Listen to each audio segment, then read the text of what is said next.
Hi everyone. As a study group, we decided we wanted to study next the prophecies concerning our day. So this is a presentation in the Contextual Prophet series, a deep dive into the men who became prophets by studying their words and prophecies for our day in context. First, we're going to be taking a look at Ezra. His vision of an eagle has piqued curiosity among saints lately and in regards to America's future. So that's why we're starting here. We plan to go next into Daniel and eventually onto John's revelation, Isaiah, and other prophets who seen and warned us of our day. We have very little writings of Ezra in our current King James Version of the Bible. So with this prophet, we are going to try and study his life in order of events, and that takes us to some apocryphal writings first. Anytime that we're going to dive into anything apocryphal, which isn't in our current printed canon, I will be creating separate videos like this one that you're about to watch, where I'll give you a reading of the text without any commentary. The breakdowns, commentary, and extra insights will be in a separate playlist, and I'll include handy links down in the description below for all of those. So where do we get apocryphal works that can be trusted? As far as Ezra goes, we are going to be finding that at the website that's kingjamesbibleonline.org/apocryphal-books. This is one of the more pure English translations of it that I've found, and most scholars tend to go with this one, so that's kind of what we're doing. First, Esdras. So Ezra is more of a Hebrew version, and Greek is Esdras. So that'll be used a lot here at the beginning. While we're in the Apocrypha, we'll be using the word Esdras instead of Ezra. There are two apocryphal books of Esdras. Depending on different scholars, they break it down differently, but here on the King James Bible Online, it's 1st and 2nd Esdras. 1st Esdras is basically a repeat of 2nd Chronicles and will be not treated in this video series. 2nd Esdras, sometimes referred to as 4 Esdras, contains 16 chapters, 4 of which are highly debated as original. Therefore, we're only going to be taking a look at chapters 3 through 14 of 2nd Esdras, which are generally considered original works of Ezra. No verses have been added or omitted in these slides. These are apocryphal works, so great care must be taken to read and learn by the Spirit, as interpolations of men may be scattered throughout the text. This next paragraph only applies to my commentaries and stuff. My modern vernacular translations are solely my opinion as to what was meant from the ancient text. I encourage you to interpret through the Spirit for yourself. Any commentary is also not any official church position and should be taken with a grain of salt. So diving into Esdras, it is not clean cut as far as chapter 1 is about this and chapter 2 is about this.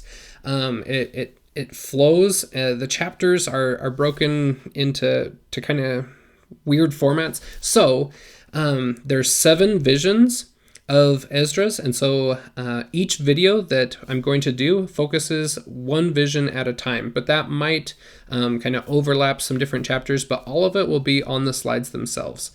So in the book of 2nd Esdras, there are 7 visions that he has. The first 3 are Q&A sessions with an angel.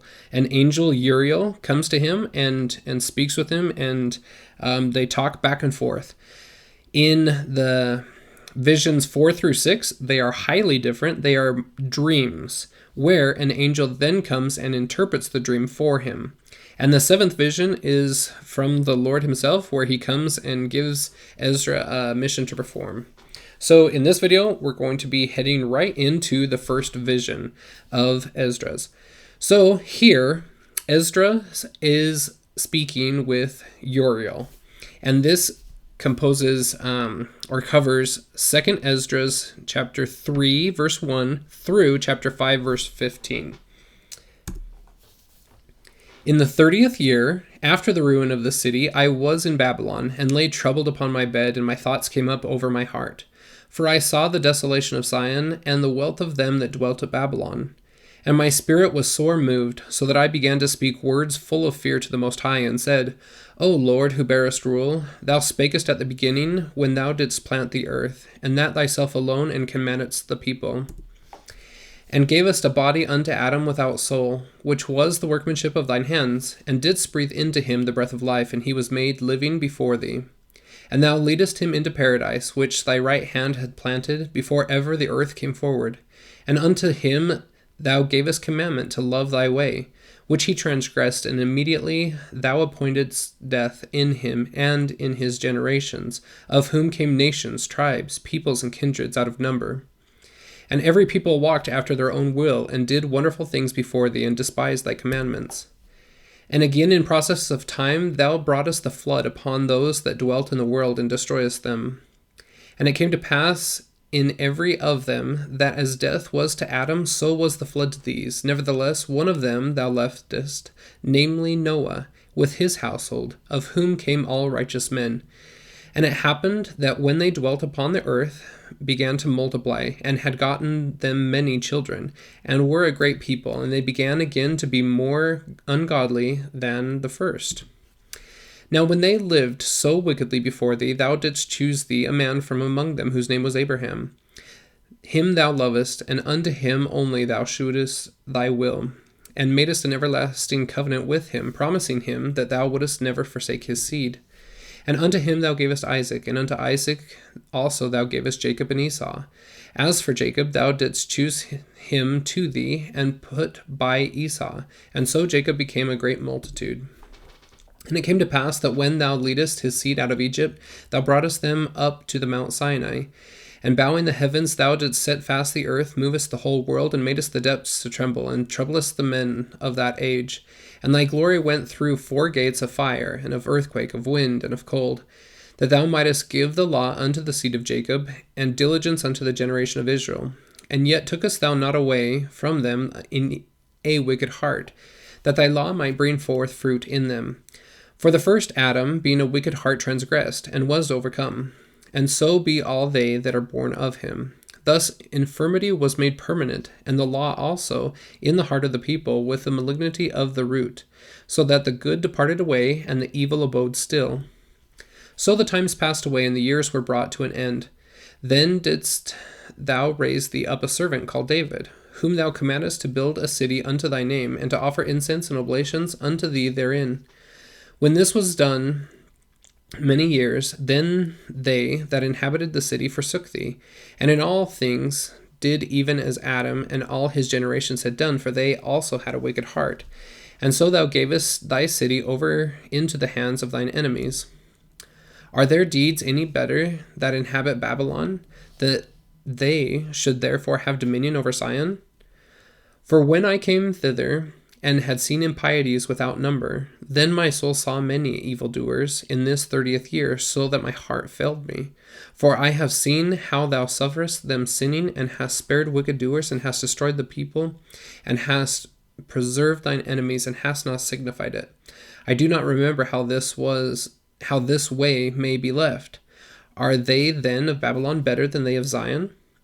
Or is there any other people that knoweth thee besides Israel? Or what generation hath so believed thy covenants as Jacob? And yet their reward appeareth not, and their labor hath no fruit. For I have gone here and there through the heathen, and I see that they flow in wealth, and think not upon thy commandments. Weigh thou therefore our wickedness now in the balance, and theirs also that dwell in the world, and so shall thy name nowhere be found but in Israel. Or when was it that they which dwell upon the earth have not sinned in thy sight? Or what people have so kept thy commandments? Thou shalt find that Israel by name hath kept thy precepts, but not the heathen. And the angel that was sent unto me, whose name was Uriel, gave me an answer, and said, Thy heart hath gone too far in this world, and thinkest thou to comprehend the way of the Most High? Then said I, Yea, my Lord. And he answered, me and said, I am sent to show thee 3 ways, and to set forth 3 similitudes before thee, whereof if thou canst declare me one, I will show thee also the way that thou desirest to see, and I shall show thee from whence the wicked heart cometh. And I said, Tell on, my lord. Then said he unto me, Go thy way, and weigh me the weight of fire, or measure me the blast of wind, or call me again the day that is past. Then answered I and said, What man is able to do that thou shouldest ask such things of me? And he said unto me, If I should ask thee how great dwellings are in the midst of the sea, or how many springs are in the beginning of the deep, or how many springs are above the firmament, of which are the outgoings of paradise, peradventure thou wouldst say unto me, I never went down into the deep, nor as yet into hell, neither did I ever climb up into heaven. Nevertheless, now have I asked thee, but only of the fire and wind, and of the day wherethrough thou hast passed, and of things from which thou canst not be separated, and yet canst thou give me no answer of them? He said moreover unto me, Thine own things, and such as are grown up with thee, canst thou not know? How should thy vessel then be able to comprehend the way of the highest, and the world being now outwardly corrupted, to understand the corruption that is evident in my sight? Then said I unto him, It were better that we were not at all, than that we should live still in wickedness, to suffer, and not to know wherefore. And he answered me and said, I went into a forest, into a plain, and the trees took counsel, and said, Come, let us go and make war against the sea, that it may depart away before us, and that we may make us more woods. And the floods of the sea also in like manner took counsel, and said, Come, let us go up and subdue the woods of the plain, that there also we may make us another country. And the thought of the wood was in vain, for the fire came and consumed it, and the thoughts of the floods of the sea came likewise to naught, for the sand stood up and stopped them. If thou wert judged now betwixt these 2, whom wouldst thou begin to justify, or whom wouldst thou condemn? I answered and said, Verily, it is a foolish thought that they both have desired. For the ground is given unto the wood, and the sea also hath his place to bear his floods. And he answered me and said, Thou hast given a right judgment, but why judgest thou not thyself also? For like as the ground is given unto the wood, and the sea to his floods, even so they that dwell upon the earth may understand nothing but that which is upon the earth. And he that dwelleth above the heavens may only understand the things that are above the heights of the heavens. Then answered I and said, I beseech thee, O Lord, let me have understanding. For it was not my mind to be curious of high things, but of such as pass by us daily. Namely, wherefore Israel is given up as a reproach to the heathen, and for what cause the people whom thou hast loved is given over unto ungodly nations, and why the law of our forefathers is brought to naught, and the written covenants come to none effect. And we pass away out of the world as grasshoppers, and our life is astonishment and fear, and we are not worthy to obtain mercy. What will he then do unto his name whereby we are called? Of these things I have asked. He answered me and said, The more thou searchest, the more thou shalt marvel, for the world hasteth fast to pass away, and cannot comprehend the things that are promised to the righteous in time to come. For this world is full of unrighteousness and infirmities. But as concerning the things whereof thou askest me, I will tell thee. For the evil is sown, but the destruction thereof is not yet come. If therefore that which is sown be not turned upside down, and if the place where the evil is sown pass not away, then cannot it come that which is sown with good. For the grain of evil seed hath been sown in the heart of Adam from the beginning, and how much ungodliness hath it brought up unto this time, and how much shall it yet bring forth until the time of the threshing come? Ponder now by thyself how great fruit the wickedness of grain of evil seed hath brought forth, and when the ears shall be cut down, which are without number, how great a floor shall they fill? And I answered and said, How and when shall these things come to pass? Wherefore are our years few and evil? And he answered me, saying, Do not hasten above the Most Highest, for thy haste is in vain to be above him, for thou hast much exceeded. Did not the souls of the righteous ask questions of these things in their chambers, saying, How long shall I hope on this fashion? When cometh the fruit of the floor of our reward? And unto these things Uriel the archangel gave them answer, and said, even when the number of seeds is filled in you. For he hath weighed the world in the balance. By measure hath he measured the times, and by number hath he numbered the times. And he doth not move, nor stir them, until the said measure be fulfilled. Then answered I and said, O Lord, thou bearest rule. Even we are full of impiety. And for our sakes peradventure is that the floors of the righteous are not filled, because of the sins of them that dwell upon the earth. So he answered me and said, Go thy way to a woman with child, and ask her when she hath fulfilled her 9 months, if her womb may keep the birth any longer within her. Then said I, No, Lord, that can she not. And he said unto me, In the grave the chambers of souls are like the womb of the woman. For like as a woman that travaileth maketh haste to escape the necessity of the travail, even so do these places haste to deliver those things that are committed unto them. From the beginning, look, what thou desirest to see, it shall be shewed thee. Then answered I and said, If I have found favor in thy sight, and if it be possible, and if I be meet therefore, show me then whether there be more to come than is past, or more past than is to come. What is past I know, but what is for to come I know not. And he said unto me, Stand up on thy right side, and I shall expound the similitude unto thee. So I stood and saw, and behold, a hot burning oven passed by before me, and it happened that when the flame was gone by, I looked, and behold, the smoke remained still. After this there passed by before me a watery cloud, and sent down much rain with a storm. And when the stormy rain was past, the drops remained still. Then said he unto me, Consider with thyself, as the rain is more than the drops, and the fire is greater than the smoke, but the drops and the smoke remain behind, so the quantity which is past did more exceed. Then I prayed and said, May I live, thinkest thou, until that time? Or what shall happen in those days? And he answered me and said, As for the tokens whereof thou askest me, I may tell thee of them in part, but as touching thy life I am not sent to show thee, for I do not know it. Nevertheless, as coming the tokens, behold, the days shall come, that they which dwell upon the earth shall be taken in great number, and the way of truth shall be hidden, and the land shall be barren of faith. But iniquity shall be increased above that which thou now seest, or that thou hast heard long ago. And the land that thou seest now to have root, shalt thou see wasted suddenly. And if the Most High grant thee to live, thou shalt see after the third trumpet that the sun shall suddenly shine again in the night, and the moon thrice in a day. And blood shall drop out of wood, and the stone shall give his voice, and the people shall be troubled. And even he shall rule, whom they look not for that dwell upon the earth, and the fowls shall take their flight away together. And the Sodomitish sea shall cast out fish, and make a noise in the night, which many have not known, but they shall all hear the voice thereof.